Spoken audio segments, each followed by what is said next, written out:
The rocks came down, and everything went completely, totally dark. I pressed my nose to the ground and breathed in fast, shallow bursts. Dust everywhere, thick and hot and impossible to see through at all. My human was not moving, and that was deeply, completely, utterly wrong. I nudged his arm with my snout and he made no sound. The wall of red rock behind us groaned like something alive and angry. More pebbles skittered down and bounced off my back without stopping. I planted all 4 paws and stood directly over his chest. Nothing was getting to him while I had breath left in me.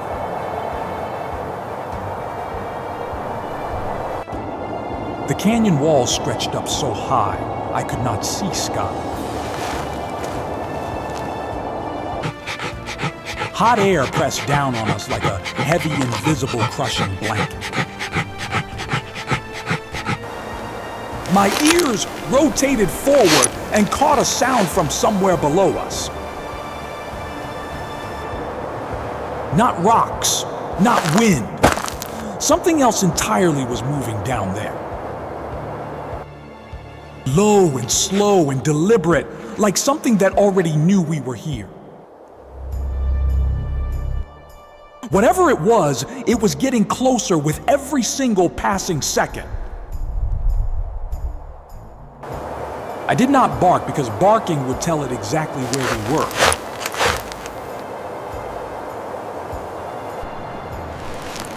Instead, I lowered my body flat and listened with everything I had. The sound stopped, just like that. Total silence pressed in from everywhere. Silence in a canyon is not peace. Silence in a canyon is a warning. My human groaned once, very low, and shifted his left arm slightly. He was alive, he was hurting, and he could not walk yet. I licked his face 3 times and he opened one eye halfway. He said something soft and rough that I felt more than heard. I understood what it meant, even though I cannot explain how I knew. He needed water, and water was not here among these broken red rocks. I lifted my nose and pulled the dry canyon air deep inside me. Dust, rock, something dead, far off.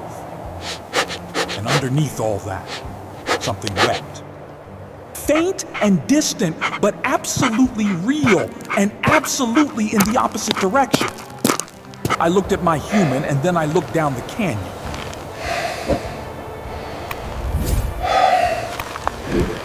He grabbed my vest with one hand and held on without letting go. Good. He was telling me he trusted wherever I decided to take us. I moved slow and low, checking each rock before putting weight on it. The canyon floor was uneven and covered in loose rubble from the collapse. My human crawled behind me, dragging one leg that would not cooperate. Every 10 steps I stopped and checked the air and checked behind us. The heat down here was a physical thing, like walking into an oven. Red rock absorbed the sun all day and released it straight at us. My tongue hung out, and the air dried it before any moisture formed. We needed to find that water smell before the sun climbed any higher. I picked up the pace, and my human matched me without complaining once. The canyon narrowed and the walls pressed closer on both sides of us. Good. Narrower meant shade. Shade meant we might actually survive until nightfall.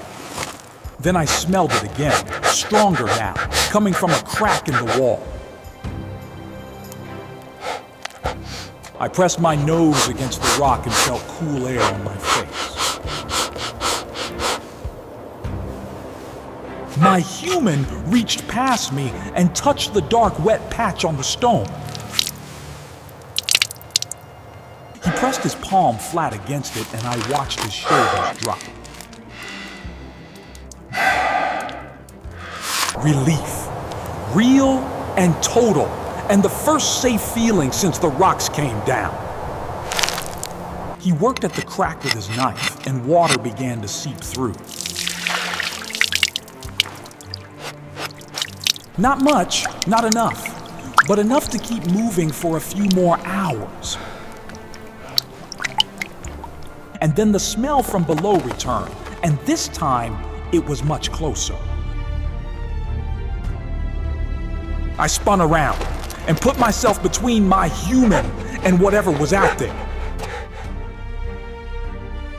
My hackles went up all the way from my neck to my tail. The smell was cat, big cat, and it was not afraid of us at all. Mountain lions do not announce themselves, and that is exactly what makes them dangerous. I heard my human chamber something behind me and felt steadier immediately after that. The sound echoed off the canyon walls, and then everything went silent again. Silence again. That same heavy warning silence that meant something was deciding what to do. I held my position and did not move a single muscle for 2 full minutes. Then the smell shifted left and began slowly moving away from our position. Not gone, repositioning, learning us, deciding if we were worth the effort today.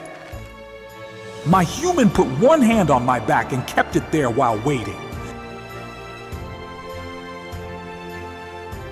I felt his heartbeat through his palm, fast, controlled. He had done this before. We stayed frozen against the wall until the smell faded to almost nothing. Then I exhaled, and my human exhaled 1 full second after I did. We moved again, faster this time, because standing still was no longer an option. The canyon began to widen ahead, and the floor leveled out beneath my paws. More sky appeared above us, pale and brutal and completely without mercy today. Midday sun hit us like something solid the moment we left the narrow section. My human stopped and leaned against the wall and breathed through his teeth hard. I circled him twice and pressed my body against his leg on the shaded side. He needed rest, but rest here in the open was a completely terrible idea. I pulled at his sleeve with my teeth, gentle but firm and very clear. He looked down at me with eyes that were tired but still completely focused. 50 yards ahead, I could see a rock overhang that meant real shade below it. I pointed my nose at it and looked back and pointed my nose again. He understood. He always The understood. Terry prostě pas parfasa That was the takvar thing vriđaniki. about him that mattered Pokud se most. primsin deskavat. We made it to the overhang and collapsed into the shadow it threw down. The temperature dropped by something that felt enormous the moment we crossed into shade. My human pulled out the last of his water and split it with me equally. He poured some into his palm and held it flat, and I drank carefully. The sun moved, and the shadow moved with it, and I tracked both constantly.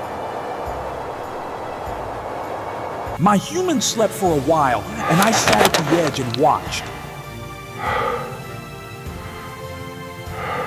Nothing moved in the canyon floor below us during those long, hot afternoon hours.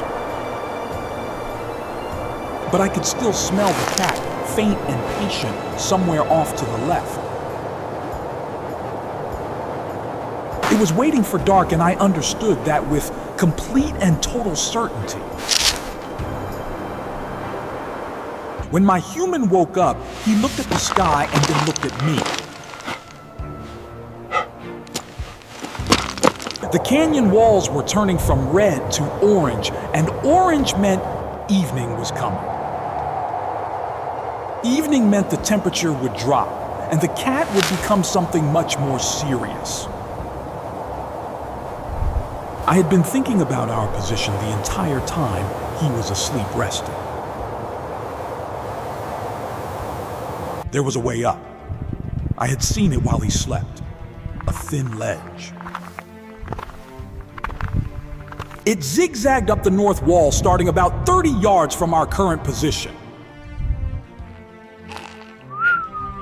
Narrow, uneven, impossible for something as large as a mountain lion to follow us. Perfect, dangerous, and completely our only real option before the light disappeared entirely. I stood and shook myself and walked to the edge of the overhang deliberately. My human was already pulling himself upright before I even looked back at him. We moved toward the north wall with the last orange light painting everything around us. The ledge started just above head height on a jumble of collapsed boulders below. My human boosted me up first, and I scrabbled and found my footing on top. Then he pulled himself up slowly, one arm doing most of the work for him. Behind us, far back in the canyon shadow, something large and quiet began to move. I did not look back because looking back right now was a luxury we lacked. The ledge was real and solid and exactly wide enough for careful, deliberate movement. I went first, pressing my left side against the warm, red rock wall firmly. My human followed with his fingertips dragging along the stone for balance and contact. Below us, the canyon floor disappeared into purple shadow as the last light fell. The cat smell hit me again, sharp and fresh and coming from directly underneath us. It had found the boulder pile. It was testing the first rocks with its weight. My human heard it too, because his breathing changed in a way I recognized immediately. Faster, shallower, controlled fear. The kind that makes good people move instead of freeze. I pushed forward along the ledge, and he matched every single step I took. The ledge curved left and widened slightly, and I felt the rock change under my paws. Different texture, layered, the kind of stone that meant the wall was climbable above us. I looked up, and in the last gray light I could see the rim far above. Not close, not easy, but visible. And visible meant possible. And possible meant everything right now. And then a loose rock skittered off the ledge behind us and fell a long time. The sound it made when it finally hit bottom told me exactly how high we were. My human pressed flat against the wall, and I felt him go very still beside me. Below, the cat made a sound. Low, considering. Then went completely silent again like before. We did not move for 40 seconds, and those 40 seconds lasted approximately forever each one. Then I took one step forward, and my human took one step forward right after. One step, then another, then another.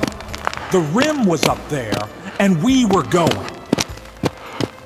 The ledge narrowed again, and I had to turn sideways to keep all four paws placed.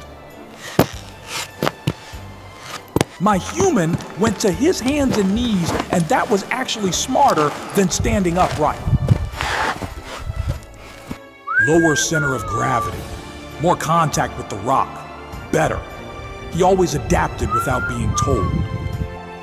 Stars appeared above us one by one, and the canyon filled with cold blue darkness below. Cold came fast in the canyon after dark, and I felt it arrive across my back. Good. Cold meant the rock was releasing heat. Heat release meant the stone was contracting slightly. Contracting stone grips better. My paws found more purchase with every 10 feet we climbed.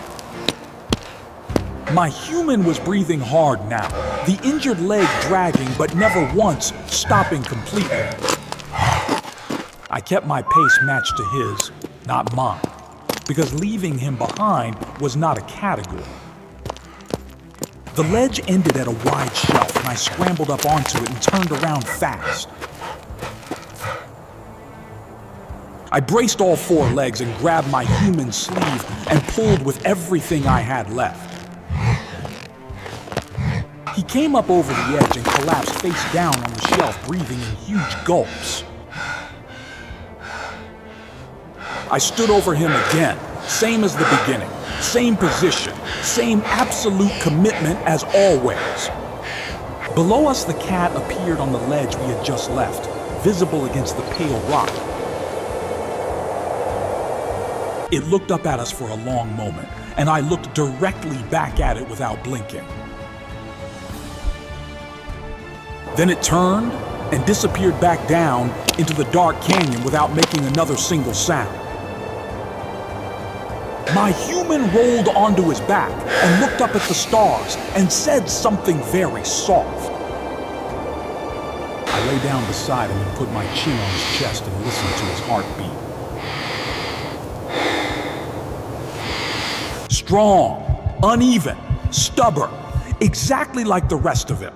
We still had work left to do. We rested on the shelf for 1 hour, and then I stood and shook myself off completely. My human looked at me and understood without any words that the hour was finished now. Above the shelf, the rock face had cracks and jutting edges that went all the way up. Not a trail, not a path. A puzzle made of stone that needed solving in the dark.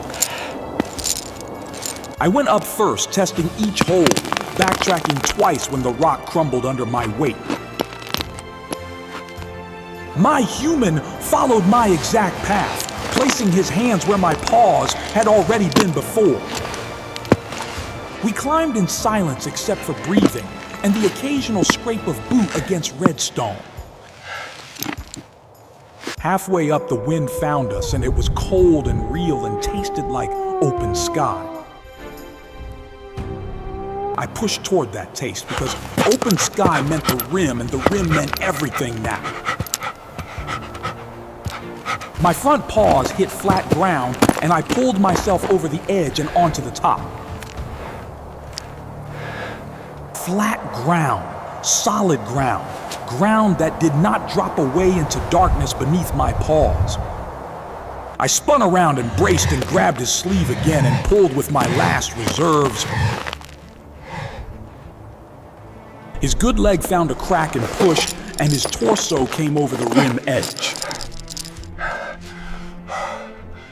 He rolled onto his back on the flat desert ground and did not move for a moment. I stood over him and looked out across the dark plateau stretching away in every direction. Wind moved through the dry brush and carried sound from somewhere far off to the north. I lifted my nose and sorted through everything the wind was bringing me from that direction. Exhaust, rubber, metal, people. A road was out there somewhere in the darkness ahead of us. My human sat up and looked at me, and I was already facing north without hesitation. He clipped the lead to my vest and held on, and I began walking immediately and steadily. The plateau was rough and dotted with scrub brush that caught at his boots constantly. I adjusted my line every few yards to find him the clearest possible path through it. He stumbled twice, and I stopped both times and waited without pulling or rushing him at all. The road smell got stronger, and I could feel him leaning on the lead more heavily now. He was running on something that had nothing to do with food or water or rest anymore. Pure will, the stubborn humankind that I had seen in him before on other hard days. I matched it with my own version of the same thing, and we kept moving forward together. Lights appeared on the horizon, low and sweeping, and I felt his grip tighten on the lead. I barked once, sharp and clean, and aimed directly at those lights with everything behind it. The light stopped moving, and then turned and began coming toward us across the dark plateau. My human dropped to one knee beside me and put both arms around my neck and held on. I stayed completely still and let him hold on for as long as he needed to do that.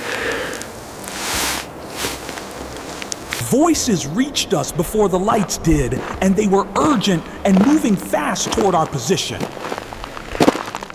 My human raised one arm and the light swung directly onto us and stayed there without moving. People were running toward us now, and I held my ground and watched each one of them carefully. Safe, all of them. I could tell before they arrived, and I stepped aside to let them through. They took my human, and I walked beside him every single step to the vehicle waiting there. He kept one hand on my back the entire way, and I kept pace with the stretcher exactly. At the vehicle door, he looked down at me one last time before they lifted him inside. I had done what I came to do.